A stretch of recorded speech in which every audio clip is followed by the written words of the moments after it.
அப்படியே ஏசப்பா போகும்போது டக்குன்னு ஜோம் பண்ண ஸ்டார்ட் பண்றாரு ஆண்டவர். ಅಲ್ಲಿ ಹೋಗುವಂತ ಸಂದರ್ಭದಲ್ಲಿ ತಕ್ಷಣವಾಗಿ ಪ್ರಾರ್ಥನೆಯನ್ನು ಮಾಡ್ತಾ ಇದ್ದಾರೆ. இவ்வளவு ஒரு அற்புதம் பாருங்க. ஏசப்பா அன்னைக்கு சத்தமா ஜோம் பண்ணதுனால இன்னைக்கு 17வது அதிகாரத்துல ஏசப்பாவோட ஜெபம் எழுதப்பட்டிருக்குது. ಅಲ್ಲಿ ಯೇಸು ಕ್ರಿಸ್ತನು ಅಲ್ಲಿ ಶಬ್ದವಾಗಿ ಪ್ರಾರ್ಥನೆ ಮಾಡಿದಂತ ಕಾರಣದಿಂದಾಗಿ ಆ ಒಂದು ಪ್ರಾರ್ಥನೆ ಬರೆಯಲ್ಪಟ್ಟಿದೆ. நான் இன்னைக்கு ஏசப்பா இந்த ஏசப்பாவோட ஜெபத்தை, இந்த 17வது அதிகாரம் ஜெபத்தை எந்த புஸ்தகத்திலும் இல்ல. மத்தேயு, மார்க், லூக்ல இல்ல இந்த வார்த்தைகள். ಈ ಒಂದು ವಾಕ್ಯಗಳು ಬೇರೆ ಯಾವ ಪುಸ್ತಕಗಳಲ್ಲಿ ಕೂಡ ಅದು ಮತ್ತೆ ಮಾರ್ಕ್ ಅಲ್ಲಿ ಕಾಣಿಸಿಕೊಳ್ಳುವುದಿಲ್ಲ. ஏன் இல்ல? ಯಾಕಿಲ್ಲ? ஏன்னா யோவான் ஏசப்பா இதயத்தோட கூட ரொம்ப கிட்ட நெருங்கி இருந்ததுனால அந்த சீசன் ஏசப்பா சொல்றதெல்லாம் டக்கு டக்கு டக்குன்னு எழுதிக்கிட்டாரு. இன்னைக்கு நம்மளுக்கு ಆಶೀರ್ವಾದமா இருக்கு. ಅಲ್ಲಿ ಯೋಹಾನನು ಯೇಸು ಕ್ರಿಸ್ತನ ಬಳಿಯಲ್ಲಿ ಪಕ್ಕದಲ್ಲಿ ಇದ್ದುಕೊಂಡು ಆ ಒಂದು ಕಾರ್ಯಗಳನ್ನು ಗಮನಿಸಿಕೊಳ್ತಾ ಇದ್ದ. ಆ ಕಾರಣದಿಂದಾಗಿ ಒಂದು ಪ್ರಾರ್ಥನೆಯನ್ನು ಆತನು ಬರೆಯಲ್ಪಡ್ತಾ ಇದ್ದಾನೆ. 3 காரியங்களுக்காக ஏசப்பா ஜெபம் பண்றாரு. ಅಲ್ಲಿ 3 ಕಾರ್ಯಗಳಿಗಾಗಿ ಅಲ್ಲಿ ಪ್ರಾರ್ಥನೆಯನ್ನು ಮಾಡ್ತಾ ಇದ್ದಾರೆ. போட்டிருக்கேன் பாருங்க. ಮೊದಲ 5 ವಚನಗಳು ಯೇಸು ಕ್ರಿಸ್ತು ತನಕಾಗ ಜಪಿக்கிறார். ಅಲ್ಲಿ ಮೊದಲ 5 ವಚನಗಳನ್ನು ನೋಡುವುದಾದರೆ ತನಗಾಗಿ ಆತನು ಪ್ರಾರ್ಥನೆ ಮಾಡಿಕೊಳ್ತಾ ಇದ್ದಾನೆ. 6ರಿಂದ 19வது ವಚನ ಯೇಸು ಕ್ರಿಸ್ತು ಸೀಸರ್ಗಳಿಗಾಗಿ ಜಪಿக்கிறார். 6ರಿಂದ 19ನೇ ವಚನದವರೆಗೂ ನೋಡುವುದಾದರೆ ಯೇಸು ಕ್ರಿಸ್ತನು ಶಿಷ್ಯರಿಗಾಗಿ ಪ್ರಾರ್ಥನೆಯನ್ನು ಮಾಡಿಕೊಳ್ಳುವಂತದ್ದು. 20ರಿಂದ 26வது ವಚನ ಯೇಸಪ್ಪ ಯಾರಿಗಾಗಿ ಜಪಿக்கிறாரு? 20ರಿಂದ 26 ಯಾರಿಗಾಗಿ ಪ್ರಾರ್ಥನೆ ಮಾಡ್ತಾ ಇದ್ದಾರೆ? ಯಾರಿಗಾಗಿ? நம்மளுக்காக. ஆமென். நமக்காக ಪ್ರಾರ್ಥನೆ ಮಾಡ್ತಾ ಇದ್ದಾರೆ. நம்மளுக்காக என்ன ஜெபிக்கிறாருன்னு பாப்போம். ನಮಗಾಗಿ ಏನು ಪ್ರಾರ್ಥನೆ ಮಾಡ್ತಾ ಇದ್ದಾರೆ? ಅದಕ್ಕೆ ಮುನ್ನಾಡಿ ಯೇಸಪ್ಪ ಅವರಿಗಾಗಿ என்ன ஜெபிச்சாருன்னு பாப்போம். ಅದಕ್ಕೆ ಮುಂಚಿತವಾಗಿ ಅವರಿಗೋಸ್ಕರ ಏನನ್ನು ಪ್ರಾರ್ಥನೆ ಮಾಡಿಕೊಂಡ್ರು ಎಂಬುದಾಗಿ ஆண்டவர் என்ன சொல்றாரு? ಯೇಸು ಸ್ವಾಮಿ ಏನು ಹೇಳ್ತಾ ಇದ್ದಾರೆ? ஃபர்ஸ்ட் ஜெபம் ஸ்டார்டிங் என்னது? எப்படி ஸ்டார்ட் பண்றாரு ஏசப்பா ஜெபத்தை? பிதாவே. என்ன சொல்றாரு? பிதாவே. பிதாவே, அப்பா அப்படின்னு சொல்றாரு. ಅಲ್ಲಿ ನೋಡ್ತೇವೆ ಮೊದಲು ಪ್ರಾರ್ಥನೆ ನೋಡುವುದಾದ್ರೆ ತಂದೆ ಎಂಬುದಾಗಿ ಆತನು ಪ್ರಾರಂಭಿಸ್ತಾರೆ. ಗೆತ್ಸೆಮನೆ ತೋಟದಲ್ಲಿ ಒರಟಿ ಜಪಿக்கிறார் ಆಂಡವರು. ಗೆತ್ಸೆಮನೆ ತೋಟದಲ್ಲಿ ಒಂದು ಬಾರಿ ಪ್ರಾರ್ಥನೆ ಮಾಡ್ತಾರೆ. ಫಸ್ಟ್ ವಾರ್ತೆ ಏಸಪ್ಪ ಜಪತೋಡ ಫಸ್ಟ್ ವಾರ್ತೆ ಏನದು? ಅಲ್ಲಿ ಪ್ರಾರ್ಥನೆಯ ಮೊದಲ ಒಂದು ಮಾತೇನು? அப்பா பிதாவே அப்படின்னு சொல்றாரு. ತಂದೆಯೇ, ಅಪ್ಪಾ ತಂದೆಯೇ ಎಂಬುದಾಗಿ. ಮತ್ತೆ 6வது அதிகாரத்துல ಜಪಿக்க சொல்லித்தரார் ஏசப்பா. ಅಲ್ಲಿ ಮತ್ತೆ 6ನೇ ಅಧ್ಯಾಯದಲ್ಲಿ ಪ್ರಾರ್ಥಿಸುವುದನ್ನು ಕಲಿಸಿಕೊಡ್ತಾ ಇದ್ದಾರೆ. ಫಸ್ಟ್ ವಾರ್ತೆ ಏನದು? ಮೊದಲ ಒಂದು ಮಾತು ಏನದು?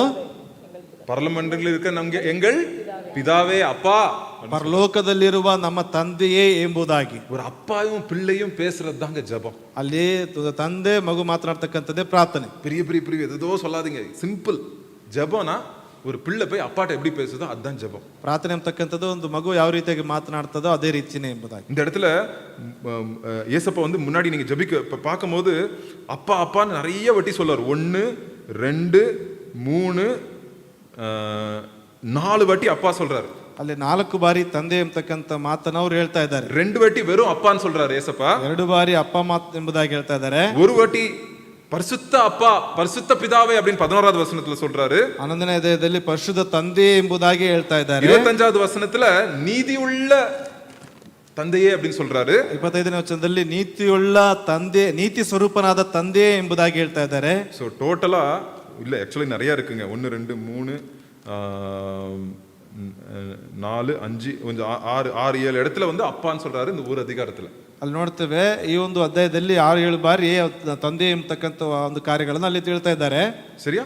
சோ இதாங்க ஜெபம். ಇದೇ ಪ್ರಾರ್ಥನೆ. சிம்பிளா சொல்லணும்னா அப்பாட்ட பேசுறது தான் ஜெபம். ಸಿಂಪಲ್ ಆಗಿ ಹೇಳೋದಾದ್ರೆ ತಂದೆ ಒಟ್ಟಿಗೆ ಮಾತನಾಡ್ತಕ್ಕಂಥದ್ದೇ ಪ್ರಾರ್ಥನೆ. எதுனாலும் ಕಷ್ಟத்தை ಅಪ್ಪಾட்ட சொல்லிடுவாங்க பிள்ளைங்க. ಏನೇ ಕಷ್ಟ ಇದ್ರೂ ಕೂಡ ತಂದೆ ಬಳಿಗೆ ಬಂದು ಹೇಳಿಕೊಳ್ತಾರೆ. யாராவது ஸ்கூல்ல அடிச்சிட்டாங்கன்னா அப்பாட்ட தான் போய் சொல்வாங்க. ಯಾರಾದ್ರೂ ಸ್ಕೂಲಲ್ಲಿ ಹೊಡೆದ್ರೆ ತಂದೆ ಬಳಿ ಬಂದು ಹೇಳ್ತಾರೆ. ಟೀಚರ್ திட்டினாங்கன்னா ಅಪ್ಪಾட்ட தான் போய் சொல்வாங்க. ಅಲ್ಲಿ ಶಿಕ್ಷಕರು ಏನಾದರೂ ಹೇಳಿದ್ರೆ ತಂದೆ ಬಳಿಗೆ ಬಂದು ಹೇಳ್ತಾರೆ. அதான் பரலோக அப்பா நம்மட்ட இருக்கு. ಅದೇ ಪರಲೋಕದ ತಂದೆ ನಮ್ಮ ಬಳಿ. என்னைக்கு நம்ம இயேசு கிறிஸ்துவை ஏற்றுக்கொண்டோமோ அன்னைக்கு நமக்கு ஒரு அப்பா, பரலோக அப்பா இருக்காங்க. ಯಾವಾಗ ಯೇಸು ಕ್ರಿಸ್ತನನ್ನ ಅಂಗೀಕರಿಸಿಕೊಂಡಿದ್ದೀವೋ ಆಗ ಪರಲೋಕದ ತಂದೆ ನಮಗಿದ್ದಾರೆ ಎಂಬುದಾಗಿ. இந்த அப்பாட்ட பேசுறாரு ಯೇಸು கிறிஸ்து, என்ன பேசுறாருன்றத பாப்போம். ಅಲ್ಲಿ ಪರಲೋಕದ ತಂದೆಯ ಬಳಿಯಲ್ಲಿ ಮಾತನಾಡ್ತಾ ಇದ್ದಾರೆ ಏನೆಂಬುದಾಗಿ ನೋಡಿಕೊಳ್ಳೋಣ.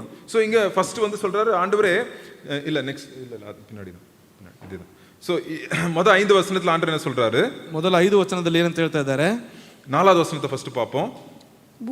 பூமியிலே நான் உம்மை மகிமைப்படுத்தினேன், நான் செய்யும்படி நீர் எனக்கு நியமித்த கிரியையை செய்து முடித்தேன். அப்பா நீங்க கொடுத்த வேலையை நான் செஞ்சு முடிச்சிட்டேன்ப்பா அப்படின்னு சொல்றாரு. ಅಲ್ಲಿ ನೀವು ಮಾಡಬೇಕೆಂದು ನನಗೆ ಕೊಟ್ಟಿರತಕ್ಕಂತ ಕೆಲಸವನ್ನು ನಾನು ಮುಗಿಸಿದ್ದೇನೆ ಎಂಬುದಾಗಿ ಹೇಳ್ತಾ ಇದ್ದಾರೆ.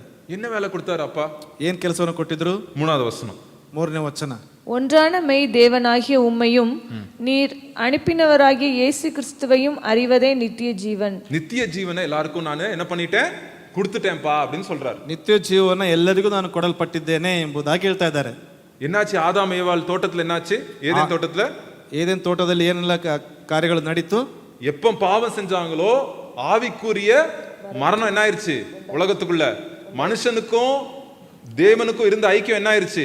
கட் ஆயிருச்சு. ಅಲ್ಲಿ ನೋಡ್ತೇವೆ ಯಾವಾಗ ಅವ್ರು ತಪ್ಪನ್ನು ಮಾಡಿದ್ರು ದೇವರೊಟ್ಟಿಗೂ ಮನುಷ್ಯನ ಇರ್ತಕ್ಕಂಥ ಒಂದು ಐಕ್ಯತೆ ಸಂಬಂಧ ಕಟ್ಟಾಯ್ತು. ஏன்னா ஆதாமும் ஏவாளும் பாவம் பண்றதுக்கு முன்னாடி நித்தியமாய் தேவன் கூட ஐக்கியமா இருக்கிற ஒரு பாக்கியம் தேவன் கொடுத்திருந்தார் அவங்களுக்கு. ಅಲ್ಲಿ ಪಾಪವನ್ನು ಮಾಡೋದಕ್ಕಿಂತ ಮುಂಚಿತವಾಗಿ ನಿತ್ಯತ್ವದ ಒಂದು ಭಾಗ್ಯತೆಯನ್ನ ಅವರು ಹೊಂದಿಕೊಳ್ಳಲ್ಪಟ್ಟಿದ್ರು ದೇವರೊಟ್ಟಿಗೆ.